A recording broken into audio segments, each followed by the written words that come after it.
Folks, we're back. Episode 21, Season 6 of the Bonsai Stuff podcast. Scott Martin, as always, thank you for tuning in. Thank you for listening. In this episode of the Bonsai Stuff podcast, I'm going to talk about a few things which are relevant right now for me. One of them is going to be talking about height reduction on trees. As I work on almost every single tree, I think about the taper of the tree and how dynamic it looks, and is it correct for the size of the tree that I've got, and is there a way that I can make it more compact? I think that's something that I really picked up in Japan, that they're quite common on that squat, or trying to make it look more significant, the trunk, and height reduction can do that. So I want to talk a bit about height reduction and a few techniques that we use, a few things to keep an eye out for too before you start chopping things in half. I also want to talk, at the moment, I'm doing a lot of soil making, to be honest. Lots and lots and lots for a lot of different people. And I think it's timely now, just before we get into the repotting season for me in Melbourne, Australia, to have a think about what realistic expectations are for changing your soil mix and what needs to be done in conjunction with that. Because, just putting a tree into something a little bit different may not give you exactly what's going through your head when you're thinking about it. So I just want to talk about that a little bit, and also about these goals that I talk about and plans that you set for your trees and whatever. There's a slight amendment I had to make with one of my trees. I want to run through that story with you as well. So settle in, get comfortable, put your feet up unless you're driving, and get ready for another great episode of the Bonsai Stuff podcast.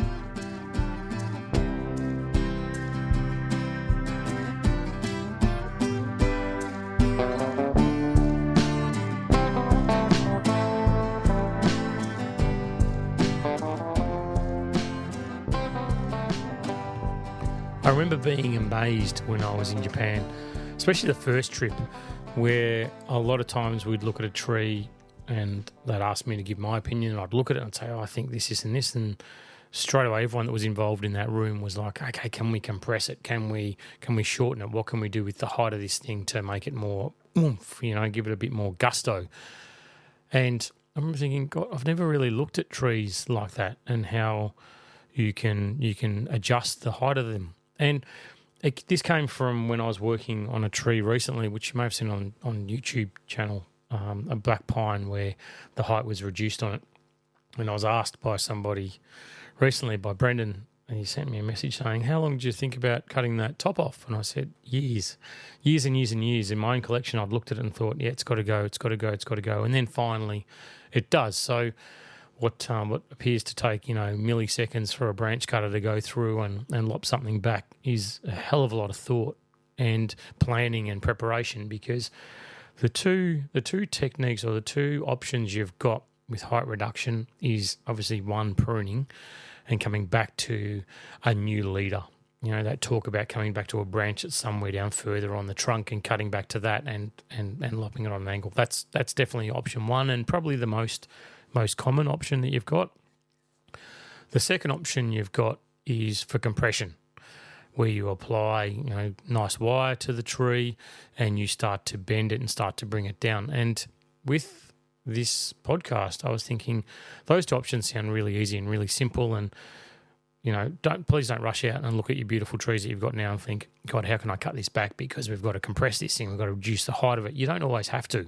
You definitely don't have to, but it's an option that if there's something about the design of the tree or something about how the tree's built that you always look at and think, oh, it's just a straight peg, the trunk is the same thickness all the way up, then what can I do to fix that?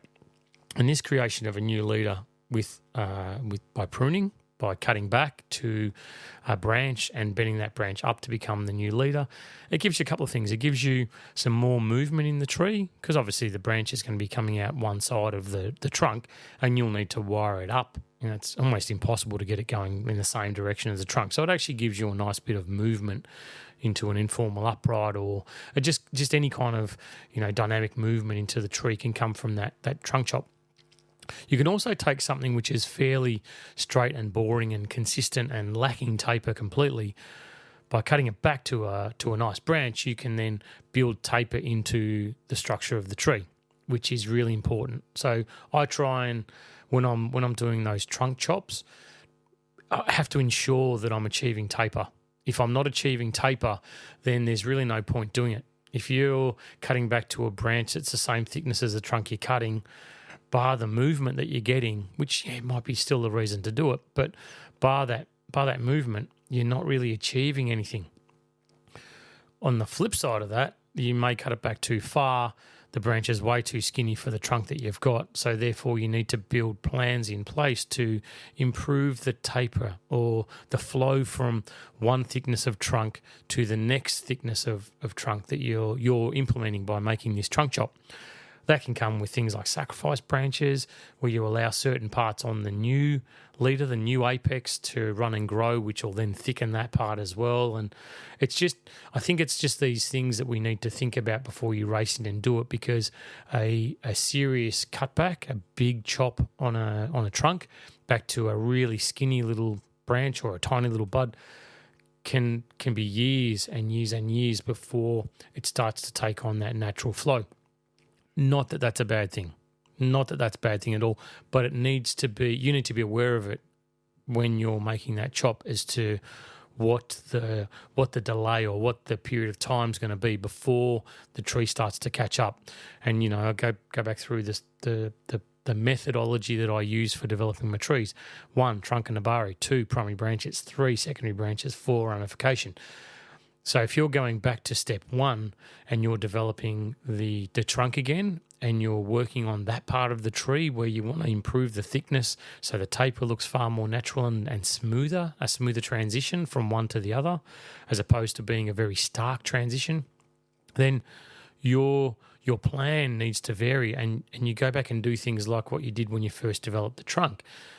You may still be developing secondary branches and ramifications on ramification on parts of the tree, but certainly there's going to be far more plans in place for you to develop that trunk, which may mean foregoing some structural stuff on that new leader to get it to the point that you want it. So you need to be really, really careful about how you manage it, because if you stay in that final stage of ramification development and you're just pruning everything, then that transition from thick base trunk to new leader being very skinny or insignificant is going to be there for forever. Basically, it's never going to change in your lifetime. So you need to adjust your development plan, which is actually a nice segue into what I'm going to talk about later on about changing your plans. But you need to make sure that you're adjusting your plan to ensure that you're going to achieve what you're setting out to do. And that height reduction by chop is significant. Like, it's major when it comes to the styling of your tree. It's probably one of the best methods of improving taper that I come across every single day. The other method that I talked about with height reduction is compression. And compression comes with bending. And one of the things that I want to talk about is, as you get towards the outer or periphery of the tree, everything gets thinner. It should get thinner, which means the thinner it gets, the easier it is to bend. All sounds good so far, right? What you need to consider is the movement of the new trunk that the top of the trunk that you're compressing down has got to be similar to or in conjunction with the existing thicker trunk that's further down. Okay? So if you've got a trunk down low that's very straight, very thick, and you've got zero chance of bending that thing, and even if you do, it's only going to be a subtle bend, and please ignore trunk wedging and all that sort of stuff for this podcast. It's not applicable. But if you have got a thick, straight, lower trunk, and then you get to a point where it's thin enough to bend, and you spaghetti that thing and you compress it and you push it down as far as you can, then as you look at that tree, yeah, sure, the silhouette when you sit back and look at it, it's going to be the height that you want, but there's no way that's going to look like the base of the tree flows correctly up to the new part that you've just bent. So you need to make sure that if your lower trunk has got a smooth action, like left, right, back, forward, whatever it is, just a gentle movement, then the continuation of that trunk line has to be in parallel to that. It has to be smooth and gentle flowing. If the lower trunk is a really harsh dynamic movement, like it's zigzagging left and right, then by all means continue that. It should continue. You don't want it where it's moved dynamically left and right and then suddenly gets to the top part and then becomes a dead straight sausage that goes straight up. That's definitely not what you want. You want to have it where the two are seamless, that they just flow from one section of the tree into the other. So if you are going to do that compression, if you do want to reduce the height of your bonsai, if you're developing things and you're wanting to improve it, make it more squat and more significant and more sturdy or improve taper, then the two methods you've got are compression or the chop. And when you do them, there's other factors you've got to take into account. If it's a trunk chop, what do I have to do to make sure that flow towards the taper from the lower part to the new leader becomes more acceptable and less visible? If you're compressing, what do I need to do to make sure that the lower part of the tree links and becomes one with the upper part of the tree? And is it going to really achieve what you want? Is that compression really going to give you what you want, or is it just going to create this absolute mess of tangled branches that from a silhouette point of view looks nice, but the structure of the tree is crap? Like, it's rubbish. Is that what you're going to achieve by doing this? Because everything you do on your tree, even if it feels like it's a step backwards, it has to be to take the tree forward to the next level. So when you do those trunk chops, when you do that compression, make sure it's going to work. Don't come back to it in 2 years' time and go, this thing still isn't developing. It needs to be cut off and I've got to start again. Compression for me is and I say this very carefully, but it's a secondary option for me, because compression is very hard to get right, because often when you want to bring down the height significantly, that compression can start to look really fake and really false and really twisty, and just because you can do it doesn't mean that it's the right thing to do. So you've got to make sure that for me, good structure, good bonsai, get that consistent flow of the tree. How do I do it if I want to improve the taper of the tree? Often it's a chop. If I'm going to do the chop, is where I'm making the chop going to give me dynamic movement or the movement that I intend to get from the tree? And secondly, is there going to be a smooth transition from the base of the tree to that new leader? If there's not, what do I need to do to make sure that I'm going to achieve that in the long term?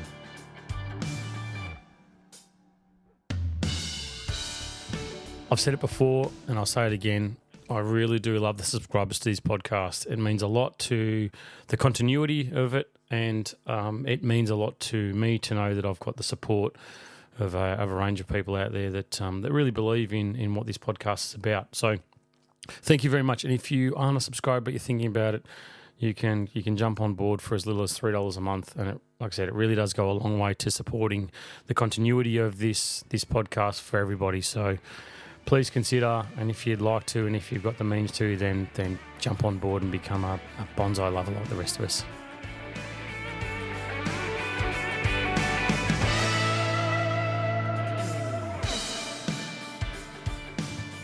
As you know, if you've seen absolutely anything that I've been doing lately on social media, you know that I'm neck deep in pines. It's very late autumn, start of winter. Perfect time for doing this sort of work. For me, as I've mentioned plenty of times, I've got a real deadline that I have to have this thing done before it gets to repotting season. And I've got to fit in other things like making up soil and all that sort of stuff in between. So it's just a really, really busy time for me. And I want to make sure that when I do the work on these trees, that they get 110%. That I don't look at them in 6 months' time when I get some breathing space to look at the trees and look at them and go, Jesus, that looks terrible. Why didn't I fix that last time? Or why did I leave that there? What was the point of having something that's that long, or, that extends that far out, or it's that strong on the tree in that part of the tree? Why did I do that? Like, that's not the plan. The plan's not to do that sort of thing. So when I do these things, I make sure that I'm absolutely thorough and I zone in. I put on the blinkers and I I put my head down and I knuckle into that tree. I try not to think about, I was going to say I don't think about, I try not to think about any other trees while I'm working on that particular tree. And when I get to the end of it, I've got to be proud of what I've done. I've got to look at it and say, that's good. It doesn't mean that the tree needs to be at the point where I'm saying, oh, best tree in the world. I know that's the target for you, but, you're not there yet. I've got to be honest and say, all I've got to do is be proud that I've taken that step in the right direction. The tree's still on the plan that I've set for it, and it's progressing. All right? So what I want to talk about now is when things don't go to plan. All right? When things aren't as you expect them to be. And this happened to me. It happens to you frequently.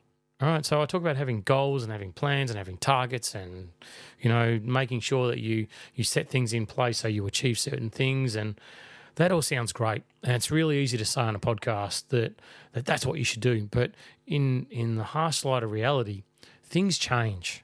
Things vary. All right, things don't come out as expected, especially when it comes to growth rate of trees. Like the scenario I'm going to give you is, when I was working on a pine the other day, and I looked at it, and I remember this tree because it's at about stage 3 to 4. There's a few sacrifice branches on it. I've got all my primaries in place. I've done the heavy wiring. I'm working on the secondaries, and some of it's transitioning across to ramification stage. So the trunk's really, really nice, but there was just a bit of fine tuning, a bit of tweaking that I had to do, and so it's still in that what I call the awkward phase for me. Because when they're early days, when they're still being developed, when they're young, it's great. Just go nuts, mate. Go berserk, grow like crazy. Because I'm going to be chopping your back, or I'm going to be bending you, or I'm going to be doing something. But I just want your strength. I want your vigor. I want the trunk to build. I want the dumbari nice. It's quite easy. And then when I get to the other end, the ramification stage, it's quite easy as well, because you've got so much growth on there that, they're really slowing down, and there's so many buds that have to be grown, that have to be nurtured. So it's very hard to over-fertilize these things because, no matter how much you're putting on there, there's so much growth on them that my main focus for a lot of the trees becomes, how do I thin these things out? Like, how do I push that growth back? How do I engage the bud conveyor? How do I keep them strong enough? Because really there's so much growth on there that it's so easy for some of these inner areas to die out because they're just so bloody thick. So when they're in that stage sort of 3 phase where you're developing secondary branches, it's really quite hard for me to manage them, and it becomes really difficult because, if you plough on the food, then the secondary growth gets really, really long. And I don't want long secondary growth. I don't mind it when the primary branches extend out because that gives me some thickness to work with, and I can come back later on to some inner buds and all the rest of it. But when you start working on the secondaries and they keep blowing out and they keep getting too bloody long, then you've got a real issue with trying to keep that growth in close to the trunk. And I find that trees in that phase do my head in because I'll work on them and I'll look at the fertilizer and I'll make an adjustment. I'll go, okay, so let's go through this in my head. Plan is not to repot this thing this year. So I'm going back. I'm winding the clock back. Plan is not to repot this thing. It's been in there probably 2 years. I can get 1 more year out of it. I'm trying to want to just slow things down a little bit. And then I look at the buds that are there, ready to grow, start of spring, and I go, all right, so the plan is I'm going to decandle you. I want to put growth in there because I want lots of buds. That's my focus. When I decandle this thing, I want lots and lots of growth to come and push out. And so I'm fertilising like crazy. Gets to decandling time, take off all the fertiliser, decandle the things. Yep, beautiful. That spring growth, probably a little bit more aggressive than what I'd like because, instead of having 1,000 buds on this thing, it's got, maybe a couple of hundred. It's nowhere near as many as what I want to get to with this tree. So, yeah, they can be long, but that's okay. No fertiliser now. Put you into a nice spot. Watch the water. Don't give you too much while you're growing these new buds, and then summer kicks in and you start the watering again. And anyway, lo and behold, you can tell from the huff that it probably hasn't gone to plan by this stage. So I put it in on the bench and I looked at it and I thought, you are massive. Like you've grown enormously. And so I start looking around the the buds where this decandling's happen, and I expect, honestly, for a tree like this, a rampant young teenager, there to be, sort of a good 4 or 5 buds around that area. Some will be enormous, some will be small, some will be just right. So I can go through, do the clean out, and I'm on track. Start looking at this thing. Hasn't produced as many buds as what I'd hoped, as what other trees in the same phase had. And the ones that it had produced had gone berserk. So it's like, well, now the buds are too long. Like the new growth has extended further than the primary branch. So the secondary branches that I've been starting to look at have suddenly gone crazy. And it's like, well, what do you do now? Like your buds have pushed out so far. There's a little bit of back budding in there, probably not as much as what I would have liked. What's going on? The needle quality is really good, really strong, really firm. The growth feels great. Everything's sharp. It's spot on exactly where I'd like this thing to be. So I had to go through this process of looking at going, well, I don't have a choice with this tree. I can't leave this secondary growth as long as what it is. I'll cut back where I can. I'll remove the longest stuff. I'll go to the second longest and the smaller one that I've got possibly around that area, if there is. Otherwise, I just don't have a choice where I have to go in and start cutting, like candle cutting some of this new growth, which sets me back a long way. If you've ever done that with pines, which you do when they're younger, before they get to this decandling phase that the more mature trees kick into, you go through and you candle cut, and it's like rolling a dice.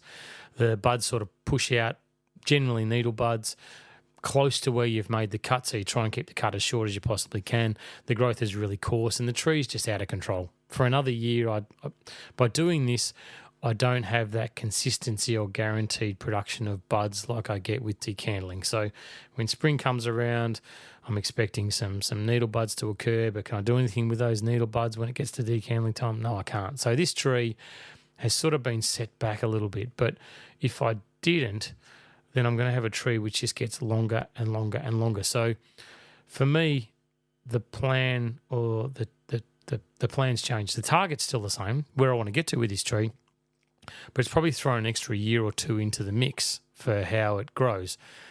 It's made me now think about, one, taking it out of the decandling cycle.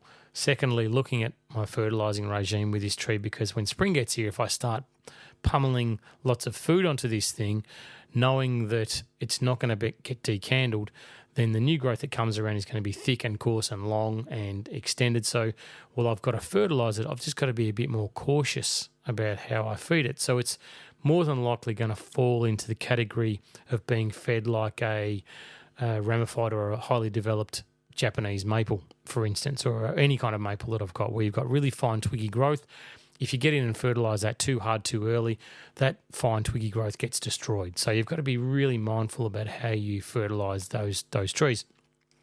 This one for me then falls into that category where I've got to say, hey, you've got to be really careful, because if you stuff this up again, then what are you going to do next time? You're going to have to start looking at some serious reduction on those primary branches. So all that work I've done for years developing primary branches is going to go out the window, because I'm going to have to do these cutbacks, reset the branches, start everything again. I just don't want to do that. So I've got to be really mindful about what I do. So my plan for this tree has changed. And that's what I want to talk about with this part of the podcast, is that even though you have a plan in place, and I say, stick with the plan, stick with the plan, stick with the plan, you've got to see it to its fruition. You've got to get to that end target. I think what you need is, I've called it a plan variation agreement. It's an agreement between you and the bonsai, you and the tree, where you say, okay, cool, we're still going to get to this end point. But you know what? Instead of getting there in 5 years' time, it might be 6, 7, 8, 9 years' time, whatever it is. But I still believe that we're going to get there, because that's when you become the vision that I've got for you, and you're going to be as strong as you possibly can. So, well, it sounds a bit formal. It sounds like a form that the bank might send to you when you're trying to extend your loan. I thoroughly believe that, I talk about self-justification. If you can justify something in your head, then go for it. So for me, when I had this tree in front of me, that was running through my head too. Like, what are you going to do, and how do you justify it to yourself? What's the next step? If you take this thing off the running track for where you want to get it, what are you going to do? What are the what's the agreement that you're going to make with this tree to say, okay, so let's vary it, say, let's throw in an extra 2 or 3 years into this development. You now come off the decandling. And I said decandling. If you read the transcripts for this podcast, please be very careful. So it comes off the decandling treadmill and it goes back into bud production and forced bud production through cutback, which is not ideal for pines. It's a roll of a dice. It's still far better for me to do that process, that step that I take, than to continue on just blindly going, okay, so I'm going to be decandling. Here it goes, decandle. 5 years' time, I look at the tree and go, you're not what I expected. Now I've got to cut you back and I've got to start that process again. I'd rather make that variation call right now to the plan, implement something new, roll the dice, have a crack, and then vary everything going forward until it gets back on the treadmill. So like I said, for me, I'm never about withholding resources for trees, but it just might be that instead of, spring getting here and me ploughing, 4 tea bags of fertiliser onto the tree, it might be, okay, mate, you know what? You're going to get 1. That's it. And instead of being on a 4-weekly cycle, you're on a 6-weekly cycle until I can start to see where things are going. And then after that, start making changes, start improving the health of the tree and slowly get this thing back on track for exactly where I want to get it. So, like I said, self-justification, make sure you can sign off on it in your head, and then go to the bank, get one of those plan variation agreements, sign off on it between you and the tree, get it verified, ratified, and then stick with it, because like I said, the target never changes. The end target of where you want to get to doesn't change. It's just how you get there. And, not everything has to go to plan. It's not like a setback for me. I still am excited about where this tree is going to go. I don't see it as a negative, because how can strong growth on a tree in a pot be negative? It's definitely not negative. It's just I now need to change my process and how I'm going to get this tree to being the best bonsai in the world.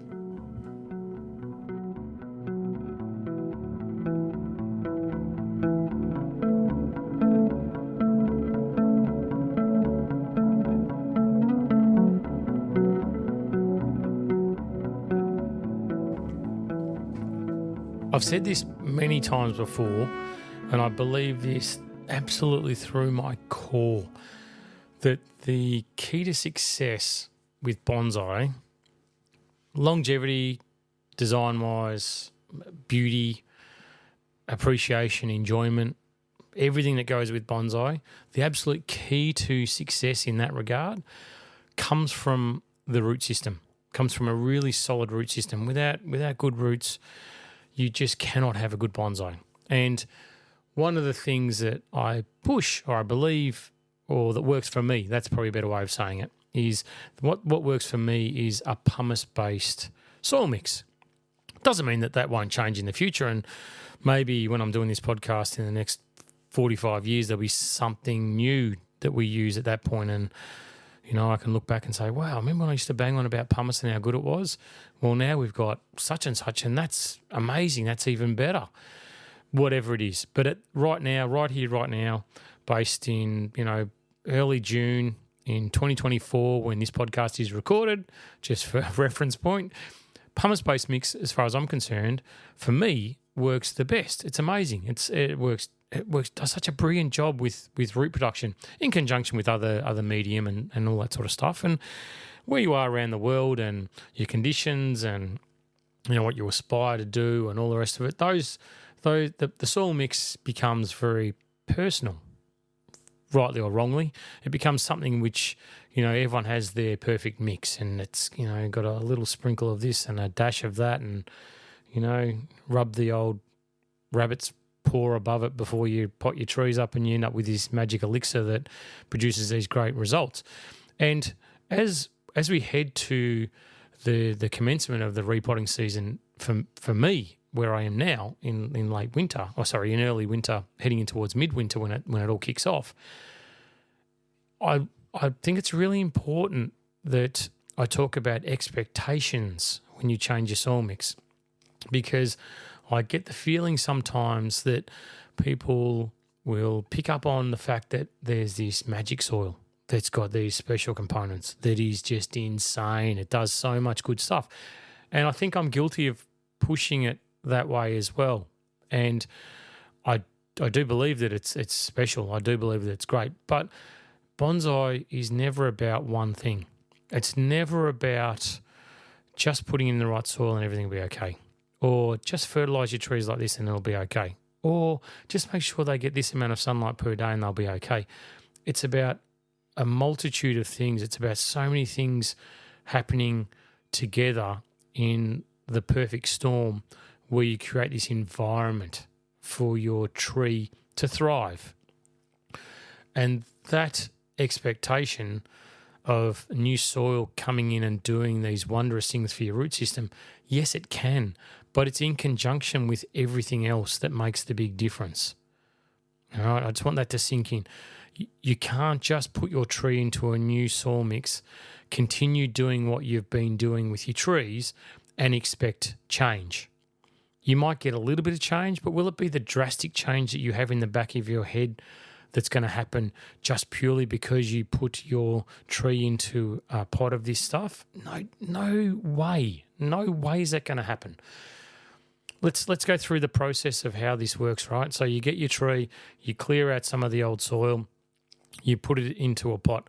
It's how you put it in the pot for starters, right? Your tree needs to be secured correctly. If your tree is not secured correctly, it doesn't matter if it's in diamond dust. That's the best thing in the world. It's never going to grow as strongly as what a tree that's secured properly in your pot. Every time that tree moves in the pot, it breaks the new roots. New roots then have to start forming and growing, and the tree's wasting resources doing that. So, think about in the back of your head while I'm talking about all this stuff, the 1%ers. Because those 1%ers suddenly add up to 2%ers, become 5%, become 10%, become 50%. Suddenly it becomes 100% of how you look after your bonsai, and the soil is just one part of it, right? The pot size that you choose makes a massive difference. Where it's positioned in the pot, you take it, you put in this magic soil, you tie it in correctly, but you shove the tree so hard against one edge of the pot that roots on that side of the tree cannot grow. They've got nowhere to go. Is that best for the tree? No, it's definitely not. Does it look great? Yeah, maybe it does, but it's horticultural constraints of what you do with your tree are going to make the biggest difference for your tree.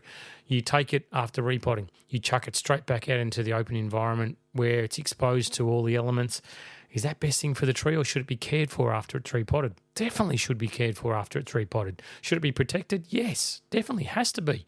For how long? Long enough for it to catch its breath, produce new roots, start the whole process, get the engine running, then move it back out there. Once it's out there and exposed, you get this new growth start to form. Is it getting enough sun? What position's the tree in? How much water are you giving it while it's growing? While this transpiration, this magic transpiration is happening that Scott keeps banging on about on the podcast. Am I watering this thing enough? Is it getting too much water? Is it getting enough sun? Is it getting too much sun? The growth that's come out, when do I cut it? How long do I let this thing extend before I cut it? If I cut it too soon, has it produced enough roots? If I let it get too long, is it going to destroy the structure on this tree? There's so much that comes to bonsai. You're fertilizing, that's enormous. That's an enormous part of your trees. Everything that you do with your bonsai, everything you can possibly think of. If you made a list that's 1,000 things long, pest management, weed control, all these things play a part in you successfully getting your tree to achieve its target, to achieve its goal that you've set for it in conjunction via the plan variation agreement. But it's all those things that come together, not just the soil mix. The soil that we use is enormous, absolutely enormous. But it can only do so much based on the environment that you put it in. You might think when you first do it, geez, the water gushes through this thing. It hardly holds water. My tree's going to die. It's just not getting enough water. It won't. It's about how the particles retain that moisture or hold that moisture for the tree to then take and provide an environment that's perfect for those roots to grow that aren't drowning. That's really good. That's great. That's perfect. That's ideal. That's what we want with a soil mix that we use for our trees. But your expectations on it have to vary, have to change, have to come into line with, not just how many times should I water that tree. Now it's in a mix that I believe is not holding any water. So you start pumping water on this thing 5-6 times a day. It's just never holding water. The moisture meter's not giving me an accurate reading. Relax, it'll be okay. But just make sure that the whole microenvironment that surrounds your bonsai, every single one of them, changes or is perfect, because that's what we want. You do the best that you can with what you can. All right. So the soil mix, expectations, realistic. Make sure that you're not pushing them to be this ideal scenario. And when it fails, it's because of the soil mix. Because I've heard that too. The mix is too open. The tree failed. All right. Okay. Let's go back. Let's replay that whole scenario. Let's talk about exactly what it is that you've come across and why it's failed. And when you start adding in all these other factors, it's so easy to look at something and go, it's the soil mix that failed. But it's not the soil mix that failed. It's the environment that you've created that hasn't helped the tree thrive. And regardless of the soil mix, your tree might have been at teetering point or the tipping point for death anyway. So taking these steps in the right direction, you might find that when you do transition a tree that possibly is an older type soil mix that maybe these days is a bit outdated and doesn't give you the growth that you want, that you don't flick that switch within 30 days and go, oh my God, this is amazing. It might be a slower transition where that strength has got to slowly build up, but it's everything that comes with the soil mix that you do that gradually builds the tree's strength and vitality up and resistance to everything. Like, pests. Pests shouldn't be something that you jump on and panic about, because trees should naturally be able to defend them when they're in a state of good condition, of strength. When they're not, that's when they become the real problem. And the soil mix that you've got should guide you or should take you along to the next step. It's just not a guaranteed part of the journey to success. Okay? Yes, definitely transition your trees to new soil mix, but make sure in your own head that you look at everything else that goes in conjunction with it, and you review the environment that tree's in and how you work with that tree and how you provide what it needs when it needs it, and make sure that the tree keeps taking steps forward and that you do everything to the best of your ability, and you perfect exactly what needs to be done when it needs to be done.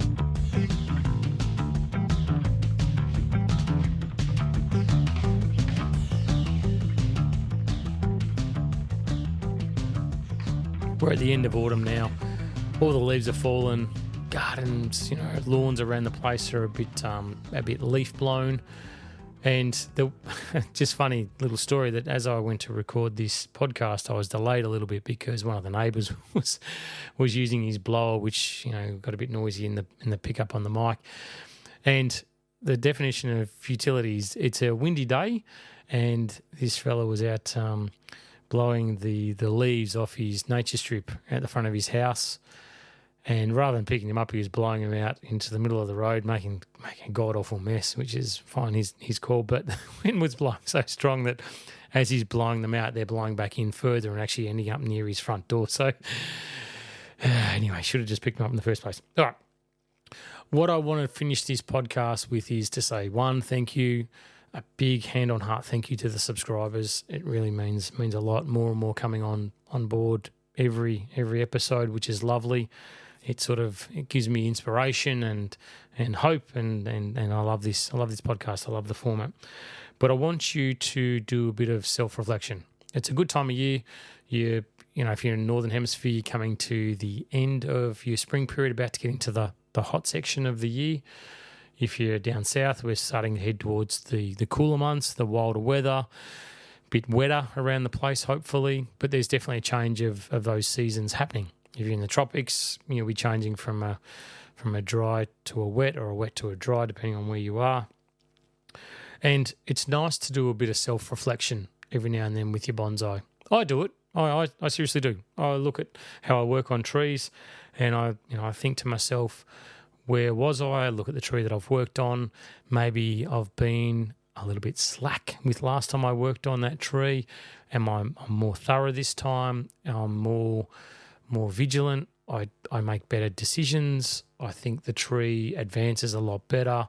And at the end of it, I look back and I go, I actually took a photo of this tree last year, look at the photo, compare it, look at the two, and I think, you know what, this actually looks much better this year than what it did last year. Or I go back 3 or 4 years and think, geez, that's developed really nicely. And yeah, sure, I had a plan for this thing to get to where it's got to get to, but I think it's actually done better than that. And so I like to look at things that maybe I haven't done right, what I could have done better. But it's time, and I want you to do this. I want you to think about where you started your bonsai journey, and that could be last week. It could be 10 years ago. It could be 100 years ago. It doesn't make a difference. But think about where you started. Think about where you are right now, and give yourself that warm cuddle on the inside and say, the trees are progressing and I'm enjoying it, and I'm better. My skill level is a lot better. Think about when you first started wiring trees, how much you used to break off, or how you used to break things or snap branches, or how ugly it used to look when you put it on. Then look at where you are now with it and think, yeah, that's great. It's actually progressing. I'm doing better. I'm coming along with this journey on bonsai. God, I think about where this podcast started and I shudder to think. But I love where it's at now. Like, I love the formatting. I love engaging with everybody, and I love that it does so much good for so many people around the world. So, but the last thing I want you to think about along your self-assessment with your bonsai life is, where do you want to go to, and what do you want to do, and what do you want to achieve with it? Because that's the really important part.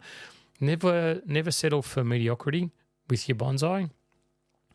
We settle with that elsewhere in our lives. That's not being harsh. It's just, we get to a point we go, yeah, that's okay. I'm happy with that. That's good. With bonsai, I think that we've got to get to the point where we keep pushing it and we keep getting better and we keep improving, because there's always room to improve, because these lovely little plants, these lovely trees that we deal with, they change. And every year something new gets offered to us. Every single time we look at those trees, they've changed. And that's the beauty of it, right? So make sure that you are evolving, that your skill set, that your appreciation, that your technique, that your methodologies, whatever it is always getting better. It's always improving and always becoming more than what it was. Never settle for where you are right now being the best. Sure, be proud of it, but keep looking to push on. All right, with that said, hope you enjoyed that podcast. I loved it. Like I said, episode 21, 2024, season 6. Oh my God, it's flying along. So thank you, as always. I love you all. I really do. And until next time, happy bonsai.